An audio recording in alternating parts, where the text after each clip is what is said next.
Assalamualaikum warahmatullahi wabarakatuh. Perkenalkan, nama saya Muhammad Saifullah, NIM 1897. Pada kesempatan kali ini saya akan mempresentasikan dari tugas UTS Ekonomi Produksi Pertanian. Nah, untuk yang pertama itu ada latar belakang. Nah, jagung ini merupakan salah satu komoditas unggulan yang ada di Pulau Madura dikarenakan komoditas ini cocok dengan lahan yang ada di Madura, yaitu lahan kering. Nah, akan tetapi banyak petani jagung di lapangan masih belum mengetahui apakah komoditas komoditas yang dihasilkan telah mencapai titik maksimal atau tidak, terjadi efisien atau tidak efisien. Sehingga analisis ini bertujuan untuk mengetahui tingkat efisiensi para petani dalam membudidayakan komoditas jagung tersebut dengan menggunakan analisis COP12. Nah, selanjutnya yaitu ada tabulasi data. Nah, jumlah data yang digunakan yaitu ada 120 responden. Nah, variabelnya itu variabel dependennya ada produksi jagung, variabel independennya ada 4, yaitu ada benih, tenaga kerja, pupuk kandang, dan pupuk fosfat. Selanjutnya yaitu ada COP12. Nah, untuk analisis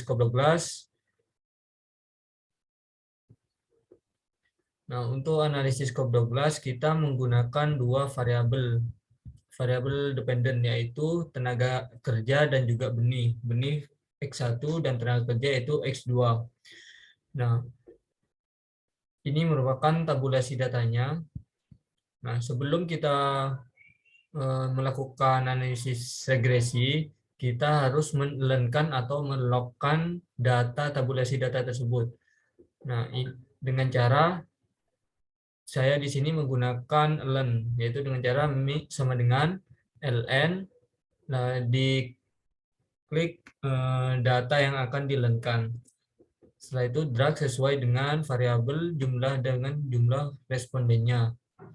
Setelah semua dilengkan, langsung kita analisis regresinya di Excel. Nah, caranya yaitu di data analisis,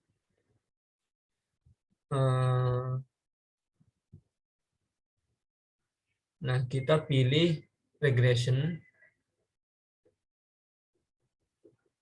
Nah, untuk input year range-nya ini yaitu len dari variabel dependennya, yaitu ini ditarik sampai 20 responden. Tarik sampai dengan 110 responden dan input X-nya yaitu di ini benih dengan tenaga kerja sama juga sampai 120. Setelah itu kita klik label dikarenakan kita tadi memasukkan dari len Y-nya, len benih dan len tenaga kerjanya. Kita klik label dan output range-nya ini kita akan meletakkan outputnya di mana. Nah, setelah outputnya ini dimodelkan di mana, langsung aja tinggal klik OK. Nah, setelah diklik OK, diketahui nilai dari analisis regresinya yaitu ini.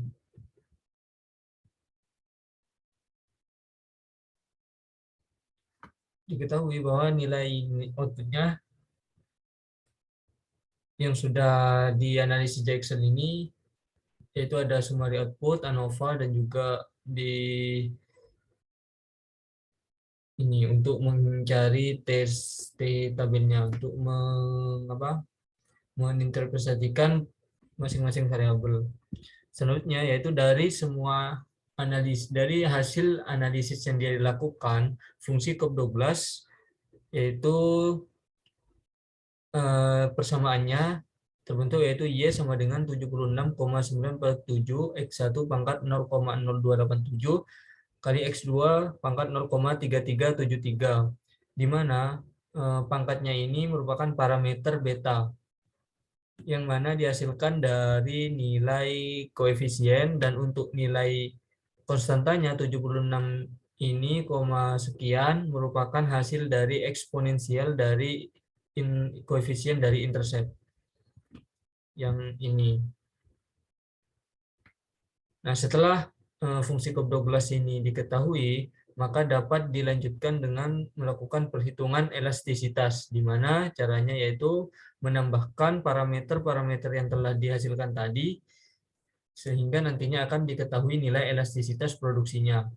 Di sini elastisitas produksinya itu sama dengan 0,0287 ditambah 0,3373 sama dengan 0,3660, di mana dapat disimpulkan bahwa nilai dari EP-nya ini kurang dari 1, sehingga untuk EP-nya ini diketahui bahwa usaha tani jagung tersebut yaitu decreasing return of scale, yang artinya bahwa rasio penambahan faktor produksi input akan melebihi proporsi penambahan produksi.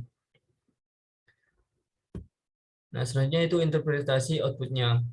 Dari tabel summary output diketahui nilai S-square-nya itu sebesar 0,1717. Sehingga dapat diartikan bahwa variabel dependennya ini dapat menjelaskan variabel dependennya ini dijelaskan oleh variabel independen sebesar 17,17%, sedangkan sisanya sebesar 82,3% dijelaskan oleh variabel lain di luar model. Nah, untuk pada tabel ANOVA ini diketahui nilai F hitung sebesar 12,13, yaitu di mana lebih besar dari F tabel sebesar 3,07, sehingga dapat disimpulkan bahwa secara simultan variabel independen ini berpengaruh secara signifikan terhadap variabel dependen. Nah, pada selanjutnya yaitu untuk mengetahui pengaruh masing-masing variabel, yaitu yang pertama, jika variabel independen ini benih dan tenaga kerja ini dianggap konstan, maka output produksi akan bertambah sebesar 4,343. Nah, untuk T hitung dari variabel benih ini diketahui bahwa sebesar 0,270 lebih kecil dari T tabelnya, yaitu sebesar 1,980. Sehingga dapat diartikan bahwa variabel benih ini tidak berpengaruh secara signifikan. Nah, untuk yang T hitung variabel tenaga kerja ini sebesar 4,727 lebih besar dari T tabel sebesar 1,980, sehingga diartikan bahwa variabel tenaga kerja ini berpengaruh secara signifikan. Jadi dapat disimpulkan bahwa dengan penambahan jumlah tenaga kerja 1%, maka jumlah produksi akan naik sebesar 0,3373 dengan asumsi nilai variabel lainnya dianggap konstan. Selanjutnya yaitu ada nilai produksi maksimum atau NPM. Nah, setelah kita mengetahui dari fungsi Cobb-Douglas tersebut, kita akan menghitung dari NPM-nya, yaitu di mana Y sama dengan 76,947 X1 pangkat 0,0287 dikali X2 pangkat 0,3373, ini merupakan fungsi dari Cobb-Douglas tadi. Nah, diketahui bahwa P1 ini merupakan harga dari variabel benih, yang ini P2 ini dari tenaga kerja, PY ini variabel dependennya atau produksi jagung. Diketahui masing-masing itu ada Rp1, Rp4, dan Rp10. Setelah untuk produksi rata-ratanya, yaitu X1-nya ada 5, X2 sama dengan 1. Nah, selanjutnya kita akan mencari nilai MR. Nah, MR-nya ini rumusnya yaitu sama dengan PY atau harga dari variabel dependen dikali dengan MPP. Nah, untuk harga dari variabel dependennya itu ada 10, EP-nya ini penambahan dari parameter-parameter tadi yaitu sebesar 0,3660 dikali 5 APP, ini ininya 5 dikali 1. Jadi 5 dikali 0,3660 sama dengan 0,1435 dikali 10, hasilnya itu 1,83, di mana dibandingkan dengan nilai hasil MR1 ini akan dibandingkan dengan nilai P1 atau harga dari variabel benihnya. Diketahui bahwa variabel ini, nilai MR ini lebih besar dari variabel dari harga dari benihnya, bahwa dapat disimpulkan secara ekonomis penggunaan faktor produksi benih ini masih belum efisien. Sementara untuk MR2-nya itu 1,83, di mana dibandingkan dengan harga dari variabel tenaga kerjanya, yaitu lebih kecil dari variabel tenaga kerjanya, harga variabel tenaga kerja, sehingga disimpulkan bahwa secara ekonomis penggunaan faktor produksi tenaga kerja sudah efisien. Selanjutnya yaitu analisis fungsi produksi frontier stokastik. Ini merupakan hasil outputnya. Nah, untuk menganalisis frontier stokastik ini,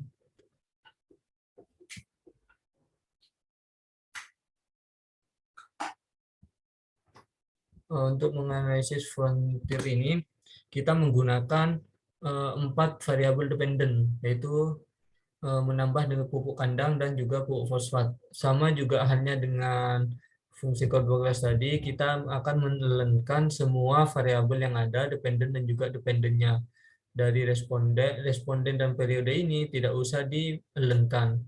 Setelah ini dilenkan, maka kita akan mengkopinya, lalu kita akan membuat di lembar baru.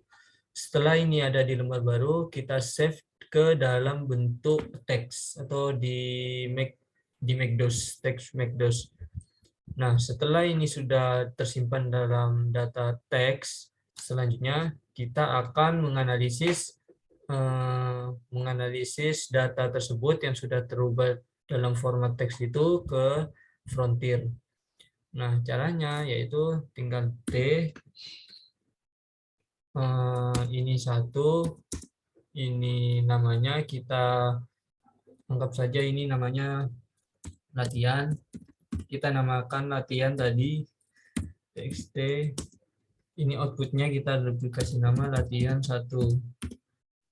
Kasih format juga txt. Ini 1 sudah di log atau lenkan, yes. Dan many cross section ini jumlah datanya itu ada 120. Periodenya ada 1. Total observasinya itu sama 120. Regresinya itu ada 4. Independennya, maksudnya variabel independennya ini yes dan no. Nah, setelah semuanya ini tinggal pencet enter saja. Nah,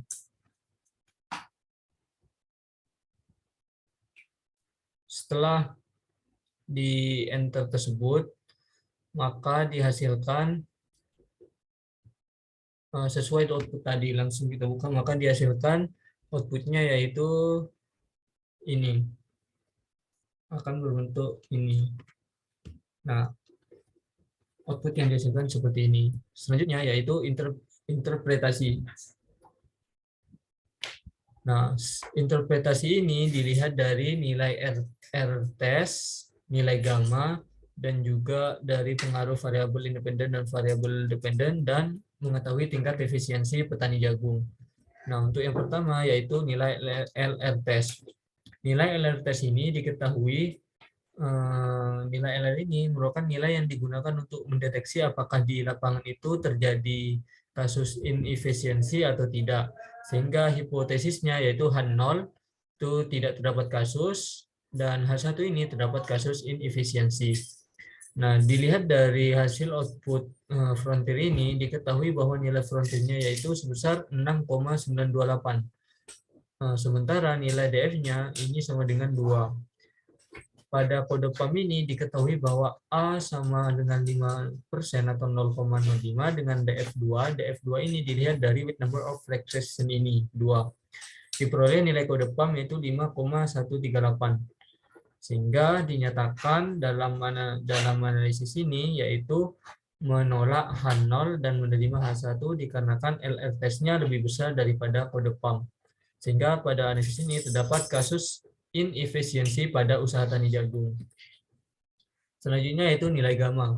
Nilai gamma ini merupakan nilai yang menunjukkan presentase error term yang disebabkan oleh inefisiensi teknis. Nah, pada hasil analisis ini diketahui bahwa nilai T rasionya yaitu 13,004. Lebih besar dari T tabel, sama yaitu sebesar 1,91. Nah, artinya bahwa sebesar 90,89% error term ini disebabkan karena inefisiensi teknis. Nah, untuk sementara sisanya yaitu 9,11% disebabkan oleh adanya risiko. Nah, ini merupakan lanjutan dari pengaruh variabel independen terhadap dependennya. Nah, untuk variabel benih ini diketahui nilai T rasionya ini lebih kecil dari T tabel, sehingga benih ini tidak berpengaruh secara signifikan terhadap hasil produksi jagung. Nah, untuk yang kedua itu ada tenaga kerja.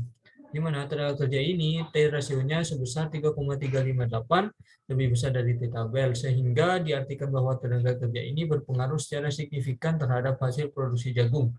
Jika X2 ini dinaikkan sebesar 1%, maka output akan meningkat sebesar 0,258%.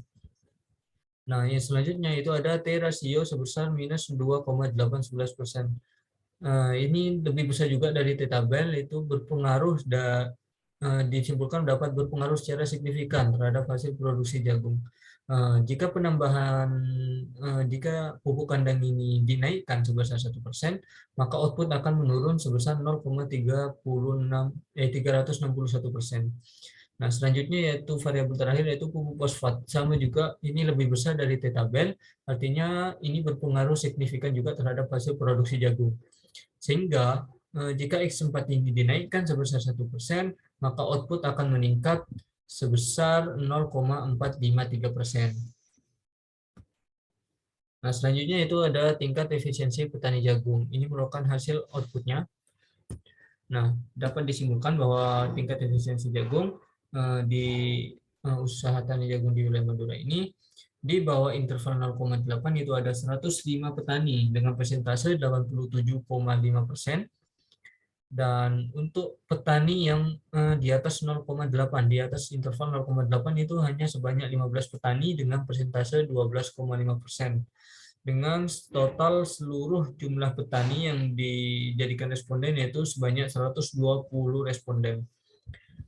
Dengan rata-rata yang diperoleh dari semua responden ini yaitu sebesar 0,63 atau lebih kecil dari 0,8. Sehingga dapat dikatakan bahwa petani jagung di wilayah Madura ini rata-rata tergolong petani yang kurang efisien. Nah, mungkin itu saja yang dapat saya sampaikan mengenai presentasi dari analisis untuk mengetahui tingkat efisiensi dan juga nilai dari apakah ia efisien atau tidak dari analisis Frontier, Cobb Douglas, dan analisis di NPM ini. Kurang lebihnya mohon maaf. Wassalamualaikum warahmatullahi wabarakatuh.